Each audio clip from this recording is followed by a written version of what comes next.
જય શ્રી કૃષ્ણ, જય દ્વારકાધીશ મિત્રો. આજે આપણે અધ્યાય 17નો બીજો શ્લોક સમજીશું. શ્રી ભગવાન વાચ ત્રિવિધા ભવતી શ્રદ્ધા દેહિનામ સા સ્વભાવજાન સાત્વિકી રાજસી ચૈવ તામસી ચેતી તામ શૃણુ. પૂર્ણ પુરુષોત્તમ પરમેશ્વરે કહ્યું, દેહધારી જીવ દ્વારા પ્રાપ્ત કરાયેલા પ્રકૃતિના ગુણો પ્રમાણે તેની શ્રદ્ધા 3 પ્રકારની હોય છે: સત્વગુણી, રજોગુણી તથા તમગુણી. આ વિશે મારી પાસેથી સાંભળ. જે લોકો શાસ્ત્રોના વિધિ વિધાનોને જાણે છે પરંતુ આળસ અથવા પ્રમાદને લીધે તેમનું પાલન કરતા નથી, તેઓ પ્રકૃતિના ગુણોના નિયંત્રણમાં રહે છે. તેઓ પોતાના સત્વગુણી, રજોગુણી કે તમોગુણી પૂર્વાક્રમાનુસાર અમુક વિશિષ્ટ પ્રકારના સ્વભાવ પ્રાપ્ત કરે છે.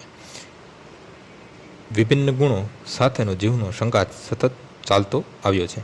જીવ ભૌતિક પ્રકૃતિના સંસર્ગમાં રહેતો હોવાથી તે પ્રાકૃત ગુણો અનુસાર જ વિભિન્ન પ્રકારની મનોવૃત્તિ મેળવે છે.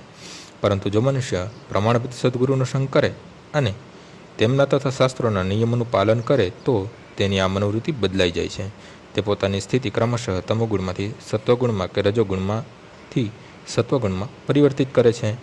સાર એ છે કે પ્રકૃતિના કોઈ એક વિશેષ ગુણમાં જ અંધવિશ્વાસ રાખવાથી મનુષ્ય પૂર્ણતાના સ્તરે ઉન્નત થઈ શકતો નથી. તેથી તેણે અધિકૃત સદગુરુના સંગમાં રહી બુદ્ધિપૂર્વક કરેલા બાબતોનો વિચાર કરવાનો હોય છે.